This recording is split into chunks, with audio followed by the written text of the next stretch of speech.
مروان اس نے ولید سے کہا کہ اے گورنر، اگر تم حسین کو جانے دے دیا تو معاملہ خراب کر دیں گے، ابھی سے ان کی بیعت لے لو۔ ولید نے کہا میں کیسے زبردستی بیعت لے لوں، وہ بیعت اگر نہ کریں گے تو؟ وہ مروان نے کہا قتل کر ڈالو یہیں پہ۔ امام حسین پلٹ گئے اور کہا اے ظالم ابن زرقا، تو مجھے قتل کرے گا، مجھے قتل کرے گا؟ حضرت امام حسین رضی اللہ تعالیٰ عنہ نے حالات کو بھانپ لیا اور اس کے بعد واپس چلے گئے۔ پھر اس کے بعد دوسرے دن اس نے پھر بلوایا، ولید بن عقبہ نے تیسرے دن پھر بلایا۔ امام حسین نے دیکھا، ولید بن عقبہ معذرت کرنے لگا کہ اے امام حسین، آپ یا تو یزید کی بیعت قبول کر لیں یا تو پھر کوئی اور راستہ اختیار کریں، مجھے مجبور کیا جا رہا ہے، میں گورنر ہوں مدینے کا، میں نہیں چاہتا کہ آپ کے ساتھ میں کچھ بدتمیزی کروں، آپ رسول اللہ کے گھر والے ہیں۔ اس نے احترام تو کیا۔ امام حسین نے کہا یہ فیصلہ میرے حال پر چھوڑ دو۔ گئے اپنے گھر اور اپنے گھر والوں سے کہا اب مدینے کی زمین ہم سب پر تنگ ہو گئی ہے، اب حالات بدل چکے ہیں، ہمارے امتحان کی گھڑیاں قریب آ گئی ہیں۔ حضرت امام حسین رضی اللہ تعالیٰ عنہ اپنے گھر والوں میں سے کہا کون ہے جو میرے ساتھ مدینے سے ہجرت کر کے مکہ کی طرف آنا چاہتا ہے؟ میرے نانا ہجرت کر کے مکہ سے مدینے آئے تھے، مجھے مدینہ چھوڑ کر مکہ جانا پڑ رہا ہے۔ تو شہزادوں میں جو تیار ہوئے، امام حسین کے 3 شہزادے، جس میں امام علی اکبر، دوسرے امام علی اوسط زین العابدین جن کو سجاد بھی کہا گیا، تیسرے چھوٹے سے بیٹے علی اصغر جن کی پیدائش ابھی ہوئی تھی، 1 مہینے کی غالباً ان کی عمر تھی یا 2 مہینے کے قریب کی عمر تھی، ان کو بھی لے لیے، اور کچھ گھر کی شہزادیاں بی بی سکینہ، اور ان کو سکینہ بھی کہا گیا ہے، اور آپ کی بیویوں میں سے 2 بیویاں ساتھ میں تھیں، امام حسن رضی اللہ تعالیٰ عنہ کے بیٹے امام قاسم، اور سیدہ زینب آپ کی بہن، اور ان کے شہزادے اون و محمد، اور رسول پاک صلی اللہ علیہ وسلم کے ہاشمی گھرانے کے اور معزز افراد جیسے حضرت جعفر بن عبداللہ اور حضرت امام مسلم بن عقیل، ان کے شہزادے، حضرت علی کے گھرانے کے اکثر لوگ امام حسین کے ساتھ آئے۔ رات کے وقت ہی ان لوگوں نے فیصلہ کیا کہ آج ہی ہم یہاں مدینہ چھوڑ کر چلتے ہیں۔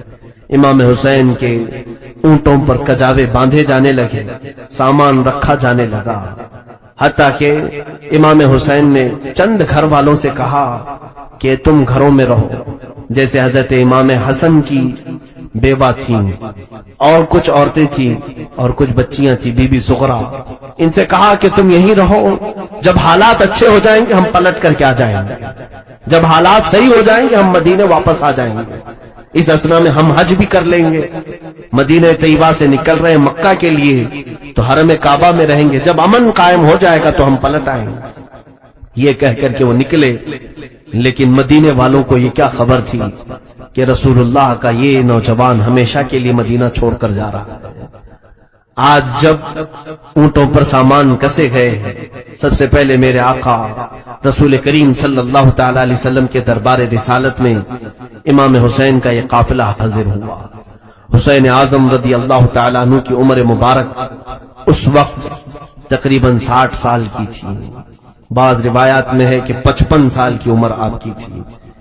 بہرحال اس عمر پاک میں جب آپ اپنے گھرانے کو لے کر حضور کے دربار میں حاضر آئے، قبر انور کے پاس کھڑے ہوئے تو بے اختیار آنسو نکل پڑے اور میرے آقا صلی اللہ تعالی علیہ وسلم سے فریاد کرنے لگے، کہا یا رسول اللہ صلی اللہ علیہ وسلم، آپ کا یہ وہی مدینہ ہے جہاں سے ہم گزرتے تھے تو لوگ ہمیں سلام کیا کرتے تھے، آپ کے کندھوں کی سواری اس شہر کی ہماری یادگار تھی، یا رسول اللہ صلی اللہ تعالی علیہ وسلم، آپ کا وہ حسین جس کو آپ نے کبھی دل آزاری کے لیے پسند نہیں کیا، کبھی میرے مولا نے میرا دل آزاری کو پسند نہیں کیا، وہ حسین کے لیے آج مدینہ تنگ ہے، ظالم یہ چاہتے ہیں کہ میں ان کے ہاتھ پر بیعت کر لوں اور آپ کی شریعت کو بیچ ڈالوں، آپ کے دین کا سودا کر لوں۔ اے میرے نانا جان، اگر اختیار میں ہوتا تو میں مدینے کو ترک کر کے کبھی نہیں جاتا۔ اے مسلمانوں، سوچو تو ذرا صحیح، آج ہم ہندوستان کے ہیں،